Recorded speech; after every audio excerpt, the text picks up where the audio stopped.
بسم اللہ الرحمن الرحیم۔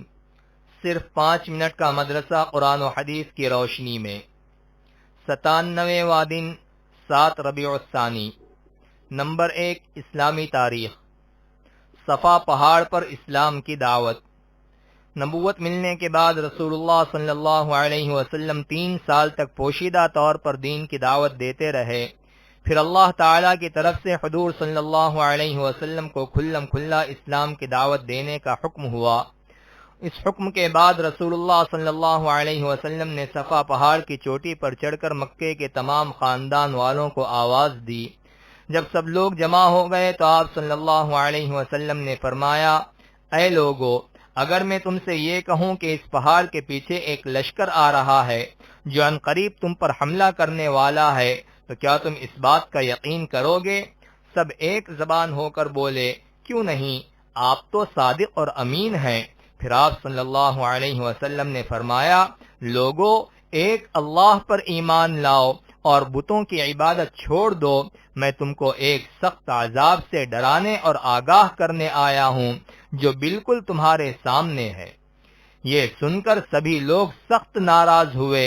ان میں آپ صلی اللہ علیہ وسلم کا سگا چچا ابو لہب آپ صلی اللہ علیہ وسلم کے ساتھ سخت کلامی سے پیش آیا، جس کے جواب میں اللہ تعالی نے ابو لہب اور اس کی بیوی ام جمیل کی تباہی کے بارے میں سورہ لہب نازل فرمائی۔ نمبر 2، اللہ کی قدرت۔ ریڈیم۔ اللہ تعالیٰ نے اس کارخانہ عالم میں مختلف قسم کی قیمتی چیزیں پیدا فرمائی ہے۔ ان چیزوں میں ایک قیمتی چیز ریڈیم بھی ہے۔ یہ ایک چمکتی ہوئی چیز ہے جو سونے سے کئی گنا زیادہ قیمتی ہوتا ہے۔ اس کا وجود پوری دنیا میں چند سیر سے زیادہ نہیں۔ اس قیمتی جوہر کے اندر بغیر بجلی یا تیل کے اس قدر چمک کس ہستی نے پیدا فرمائی؟ بے شک یہ اللہ تعالیٰ ہی کی قدرت کا کرشمہ ہے۔ نمبر 3، ایک فرض کے بارے میں۔ حج کن لوگوں پر فرض ہے؟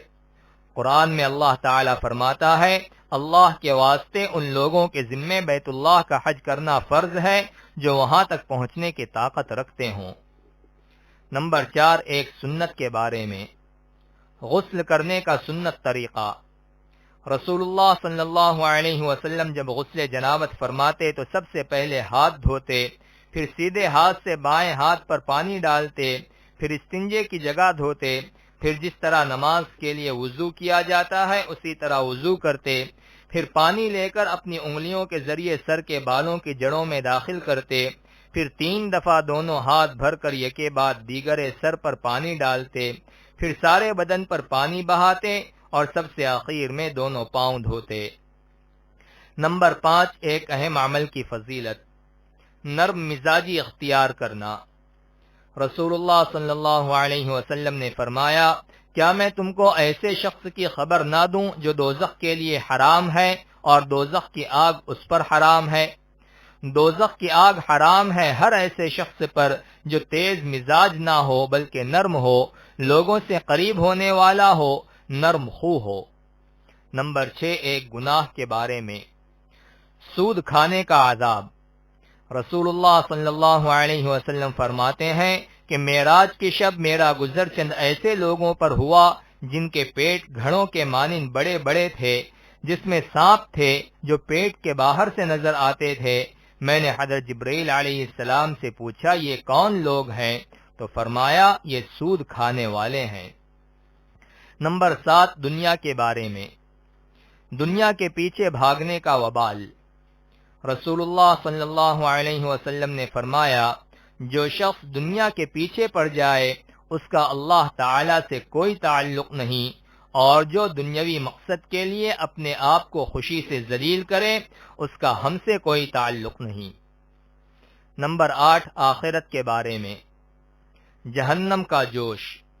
قرآن میں اللہ تعالی فرماتا ہے، جب جہنم قیامت کے جھٹلانے والوں کو دور سے دیکھے گی تو وہ لوگ دور ہی سے اس کا جوش و خروش سنیں گے، اور جب وہ دوزخ کی کسی تنگ جگہ میں ہاتھ پاؤں جکڑ کر ڈال دیے جائیں گے تو وہاں موت ہی موت پکاریں گے، جیسا کہ مصیبت میں لوگ موت کی تمنا کرتے ہیں۔ نمبر 9، قرآن سے علاج۔ بے ہوشی کا علاج۔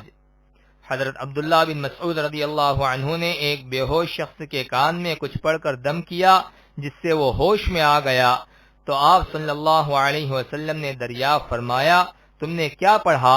انہوں نے عرض کیا افحسبتم انما خلقناکم عبثا سے آخر سورہ مؤمنون یعنی وقل رب اغفر وارحم وانت خیر الراحمین تک پڑھا۔ آپ صلی اللہ علیہ وسلم نے فرمایا اگر کوئی شخص پورے یقین کے ساتھ اس کو پڑھ کر دم کرے تو وہ بھی اپنی جگہ سے ہٹ جائے۔ نمبر 10 قرآن کی نصیحت۔